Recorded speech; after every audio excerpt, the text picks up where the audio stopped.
जहां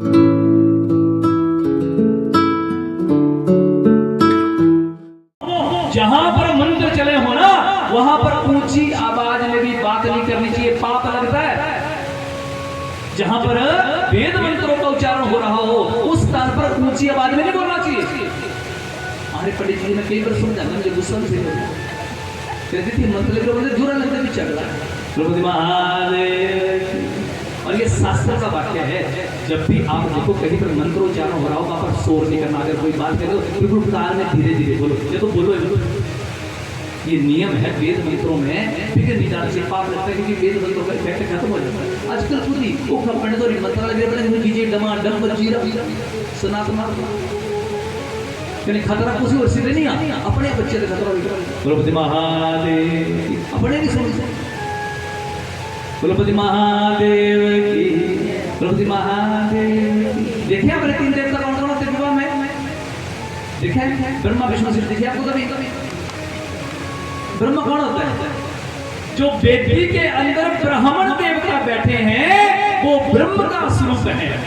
और विष्णु जिसके सिर पर मुकुट लगा है, तभी तो विष्णु बना करके लाते हैं दूल्हे को। तभी चलिए प्रथा विष्णु भगवान बना करके बोलते ना दूल्हा का विष्णु रूप, इसको क्या आशीर्वाद है? आशीर्वाद वो 3 दिनों के लिए विष्णु भगवान का रूप उसको बनाया गया होता है, उसके ऊपर मुकुट लगाया था। तो बोलते तू किसने प्यार नहीं बनना, तू विष्णु द्रौपदी महादेव। और लक्ष्मी जो कन्या जो देवी होती है वो लक्ष्मी का रूप है। और शिव जी भगवान देखे ये वेद होती ना, ये क्या है? ये कैलाश पर्वत है भोले बाबा का, जो ऊपर से आशीर्वाद दे रहे हैं इस वेदी पर बैठ करके। ये चिड़िया तोते जो होते ना, ये कैलाश पर पंछी बिछड़े द्रौपदी महादेव। जो ऊपर है ये शिव है, और ब्राह्मण ब्रह्मा, और जो दूल्हा है वो विष्णु, और जो कन्या है वो लक्ष्मी द्रौपदी महादेव।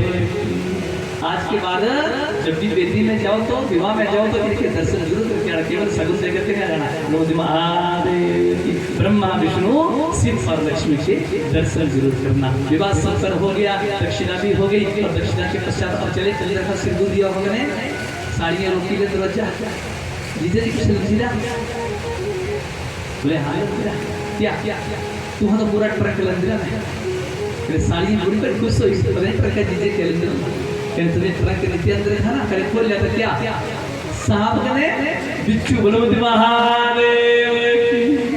और सारे महलों में सोच रहा हंसी मजाक हो गया। और अब शिक्षा की बात आई तो माँ पहली बार पिछली बार जो विवाह होता शिक्षा नहीं चाहिए, शिक्षा नहीं चाहिए। और क्या हुआ था आपने देख लिया,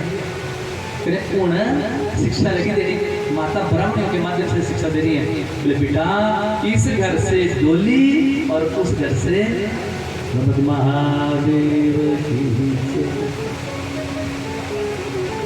मानियो दुलारे मेरा कहना, इस भांति रहना जाके ससुराल में।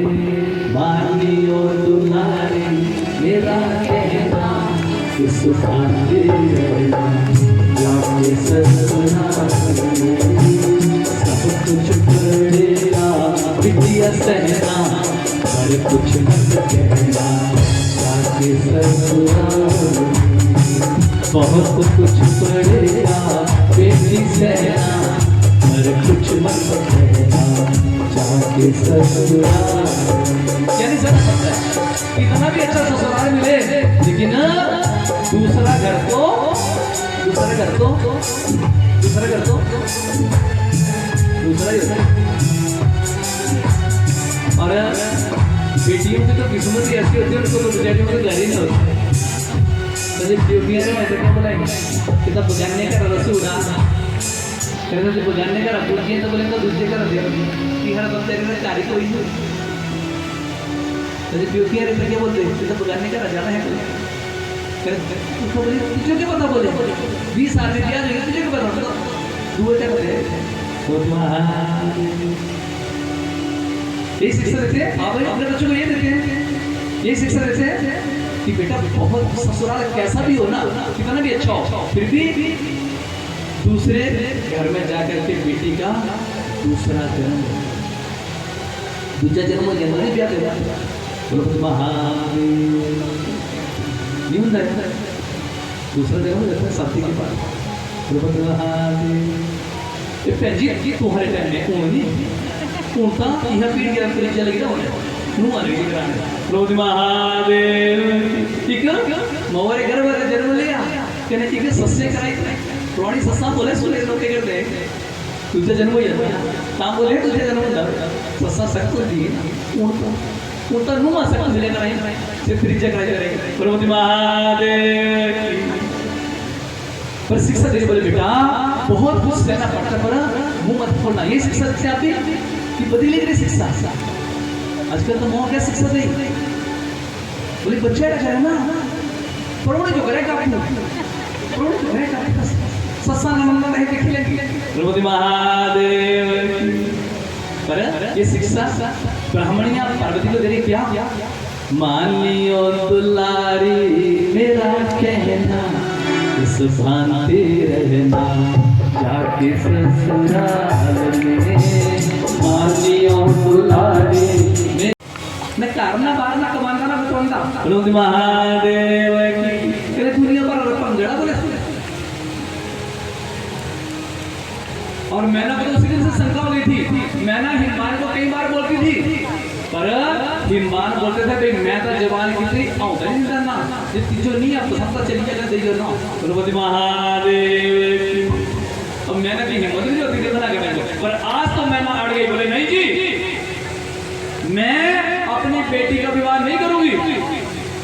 हिमान बोलते देवी क्या बोल रही तू बेइज्जती मेरी पब्लिकारी दुनिया आएगी लोग आएंगे दुनिया की पब्लिक उनका जेड़ा खरा बुरा जेड़ा भी आप ऐसे विचरने में ठीक है। अब दो बराती न्याणे अरे मिलन ही नहीं हुई कोई मिलन ही नहीं कोई ऐसे दो जगह नहीं कहने दो मुद्दों पहले खूब लगी तो एक पूरे एक सुंदर का एक सिंचर बोले न्याणे बिना मिलने तो फायदा ना पड़ता अंदर था निकले ना तो वही फायदा ना फिर बैठे सुंदर के सिंचर खाने फिर सिर्फ 6 महीने पहले तैयारी हुई से प्रभु महादेव बड़ी बड़ी खिबरात आई भाई ये तो मां जगजननी अन्नपूर्णा थी जो भंडार फिर से भर गया नहीं तो कि मारने लिए अपने साहबारे की थी ना तैयारी से तो 2 घंटे की क्वालिटी तो जगजननी जगदम्बा ने लाज बचा ली भंडार पैसे के पैसे फिर से भर गया कहने इन बाने में की ना दूर है साहब देखे खाने वाला बोलो क्या गया ना इना जो लंच नहीं देना ब्रेकफास्ट देना ये तो ये कैसे बोलो महादेव की मां ने पहले सोचा था कितने महीने रखूंगा रात को 6 महीने स्वागत करूंगा लेकिन जब ये रवैया देखे ना तिहाड़ी में रिवाज है अगले दिन रात को भेज दो बोलो महादेव पहले कोई महीना रखा था 6 महीने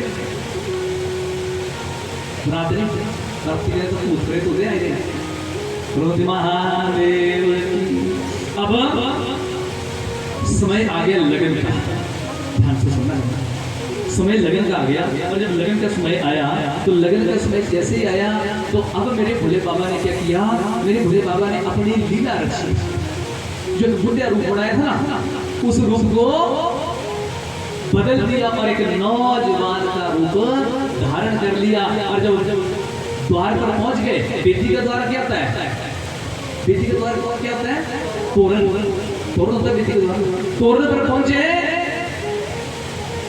कौन आया स्वागत करने वास्ते बोलो महादेव कौन आया स्वागत के लिए कौन आया कौन करता स्वागत कौन करता है कौन करता स्वागत सास करती दामाद का जो प्रथम स्वागत है वो सास करती है। अब हमारे यहाँ मणिपुर में रिवाज है कि सास अपने अपने आती है तो अपने पुत्र को भेज देती है साड़े जो साड़ा अंदर लेना पर मंडिया आज भी रिवाज आ पहाड़ी कल्चर है ना पहाड़ा चाहिए था बरात हिमालय से तो पहाड़ा से आज भी रिवाज आ और उसमें भी रिवाज था दूल्हे को कौन अंदर रहता है सास और उसका वहां पर स्वागत होता है आरती करी जाती है आरती होता है तो कोने पड़ेगा आरती उतार दिया।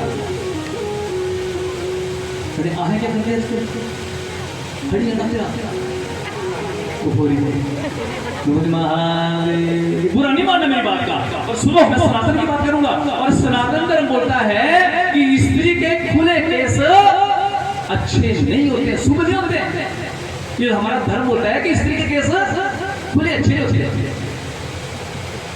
स्त्री को सदैव अपने केसों को बांध कर रखना चाहिए। बच्ची भी बांध के लगते नहीं लगते, बांध के बच्ची ने बाल भी खड़े लगते थे, नहीं लगते खड़े ना। तो गीत किया बनना गाड़ी तेरी छोटी से परंदा मेरा लाल लोग महादेव चोटियां भी अच्छी लगती है। केसों को सदैव बांध के रखना चाहिए। पर आजकल तो सिर्फ रिवाजा सत्यानाश करे औंधे ही क्या पकड़ा जाना लाड़े लाड़े क्या दे देना कैंची। सुनो, सनातन धर्म में कैंची को अशुभ माना जाता है। पुराने जमाने का उनका दाजरा रिवाज नहीं मिलता।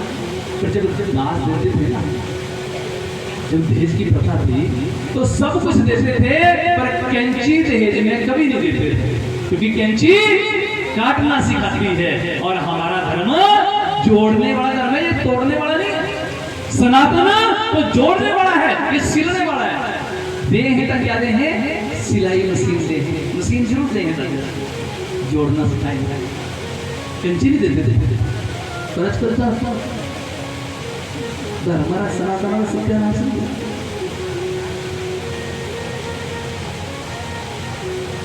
मजाक बना दिया। विवाह जैसे इतना सुंदर संस्कार उसका उपहास ही बना दिया। अरे वो दुल्हा विष्णु का रूप है, वो विष्णु बन करके आप आते हैं उसके आप सगुन करें अशुभ कर रहे केसों को खुले कर। और चलो ठीक है, मजाक ही होता है। पर उसके टाइम होता है, जब शादी विवाह हो गया ना तो ये सिर मुंडी होती तब बड़ा से मजाक था। तो जब ब्याह हो गया तो ये अंदर जाना ना तब बड़ा मजाक। और वो मजाक भी किसके बीच में होगा, वो दुल्हा और शादियों के बीच में होगा। पर एक खाता दुल्हा आई ना करे से सौगी है ना, पता नहीं कौन कौन कोई क्या जात क्या धर्म क्या मजहब होती ना, फिर ऐसे गंदे गंदे तो मेंटल लगे करने दिख रहे ठीक ही तो मैं दिखे ना लेट जब भी हंसने लगी। आपको बुरा नहीं लगता? आपकी बेटियों को क्या क्या बोलते हैं, आपको अच्छा अच्छा लगता है? रिवाज ध्यान रखना है। तेरी खेती से इस कटने जी घंटा घंटा लगे ना, लगने वाला टाइम नहीं देती। विचार करना है बातों के ऊपर, सोचने वाली बातें, सोचने वाली बातें। अब आपने जब समय रखवाया था पंडित जी को, बोले पंडित जी खरा जी होने लगना बढ़िया जी। पंडित जी भी घंटा जल्दी अगे पीछे का घुमाई तेरे मुहूर्त रखा कैसे जी लगने वाला टाइम ऐसे मुझे थी रीवर लगाइए जी मोबाइल था देखी था के पैसे बच गया था ब्यूटी पार्लर वाली तुझे बारी जाए वो कहते देखो मेरा आपके ब्यूटी पार्लर जाने से कोई आपत्ति नहीं है। देखो सजे अगर देवी विवाह के बीच में नहीं सजेगी तो कब सजेगी? श्रृंगार तो देवियों के लिए बनाया, देवियों ने करना श्रृंगार, मैंने थोड़ी करना, आपके लिए श्रृंगार बनाया। और कितने श्रृंगार होते हैं देवियों के? कितने श्रृंगार होते हैं? कितने? 17। कितने होते हैं? कितने होते हैं? 16 के 17? कितने? 17। कितने? कितने? 17। मेरी बात में विश्वास करो। कितने होते हैं? 16 नहीं बहन जी, 17 श्रृंगार। सुनो 16 श्रृंगार तो बहुत हैं जो आप देवियां करती हैं, पर उसके बाद भी एक श्रृंगार और होता है। कौन सा? 17वां श्रृंगार। 17वां श्रृंगार कौन सा होता है? 17वां श्रृंगार वो होता है जब देवी सज धज करके अपने पति के कंधे पर सवार होकर के अपनी अंतिम यात्रा करती है। देवी का ये भी एक श्रृंगार है और इसको 17वां श्रृंगार बोला जाता है। और ये श्रृंगार सबको नहीं मिलता, किसी किसी भाग्यशाली देवी को ये श्रृंगार प्राप्त होता है। तो श्रृंगार करने से कोई आपत्ति नहीं है, पर आपत्ति इस बात से ना कि ये जो आप श्रृंगार के नाम पर, ब्यूटी पार्लर के नाम पर ना आजकल कोई कुछ से आजकल तक कुड़ियां नहीं करती, सिर्फ ब्यूटिशियन भी बंधु है। बुरा नहीं मानना, आप यजमान हम ब्राह्मणों के बारे में पता नहीं क्या सोचते हैं। वह तो कई जगह सुझा पंडित लोग चोर होंगे ठग होंगे वह मुझे पसंद नहीं। परंतु हम ब्राह्मण लोग आप यजमानों को अपने परिवार से ज्यादा प्रेम करते हैं, अपने बच्चों से ज्यादा प्यार होते हैं आपके बच्चे हमें नहीं होते। तुम्हारे बच्चे ने ग्रह लेने अपने बच्चे को खाते इन्होंने संकट सफाई देंगे तुम्हारे बच्चे ने ग्रह ले लिया। और आपके बच्चे हमें अपने बच्चों की तरह होते हैं। पर जब आपके बच्चे भी थोड़े बड़े हो जाते हैं ना, आपकी लड़की बेटियां थोड़ी बड़ी हो जाती है हमारी बेटियों की तरह है, पर जब वो बड़ी हो जाती हैं तो कहते हैं ना टिक्का भी लाना पूजा कराने से कहीं खून को लेने के लिए कि हर मुंह नहीं हाथ लाना बच्चा ले लाई जाती उसको पूरी स्पर्श करते हमारी बेटी है वो। और आप श्रृंगार के नाम पर किसी गैर पुरुषों को गैर मर्दों को बुला रहे हैं और आपकी बेटियों के मुंह के शरीर से कहां नहीं हाथ लगा रहे हैं। आजकल का जमाने आए साड़ी लाने जब 12 बंदे मुंडू साड़ी लाएगा जनना मुखी क्या जमाना आएगा। अरे श्रृंगार करो कोई स्त्री नहीं कर सकता श्रृंगार, पुरुष श्रृंगार करेंगे। विचार करो इन बातों की थोड़ा सोचो। आपको पता नहीं क्यों बुरा लगता है, हमें तो बुरा लगता है। बेटियां आपकी है पर हम उनको अपनी मानते हैं और जब ऐसा विवाह के बीच में होता है हमें बड़ा बुरा लगता है। मेरे बाकी रंगी गुंजी कसर तुम्हारे फोटोग्राफर को अब बेबी ने श्रृंगार किया है, बेबी ने श्रृंगार किया किसके लिए श्रृंगार किया है? अगर स्त्री सस्ती है पहली बार वो 16 श्रृंगार कर रही है वो किसके लिए कर रही है? उसका श्रृंगार किसके लिए है? स्त्री का श्रृंगार है उसके पति के लिए, उसके ऊपर अधिकार है उसका। वो सच करके आएगी घूंघट डाल करके, पहली बार कौन देखेगा उस श्रृंगार में? मुंह दिसता हूँ सीधे ना बेटी पति श्रृंगार कौन देखा पहली बार? पति देखता। आजकल फोटोग्राफर ही बने ये सजी ने करे चक चक चक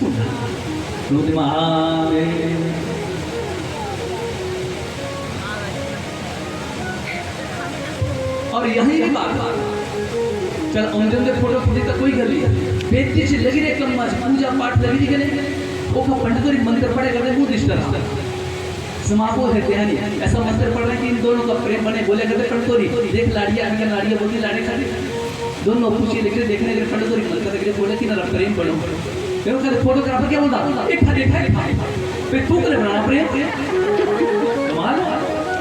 अरे इनके बीच में प्रेम अरे एक दूसरे को देखे और फोटोग्राफर को कहीं को देखो फिर से तो समस्या हो जाती। थोड़े दिनों बाद आइए अखबार था 2 बच्चों की माँ एक पटवारी मंत्र से नहीं कमी एक तुम्हारे पिता रच कमी आएगी नहीं बोलो मुझे महादेव की मेरे बातों का विचार फोटो खींचो दूर से खींचो नेचुरल फोटो खींचो जो काम हो रहा है जो सनातन की रीति है उसमें विघ्न मत गणपति महादेव विचार करो सब बातों पर।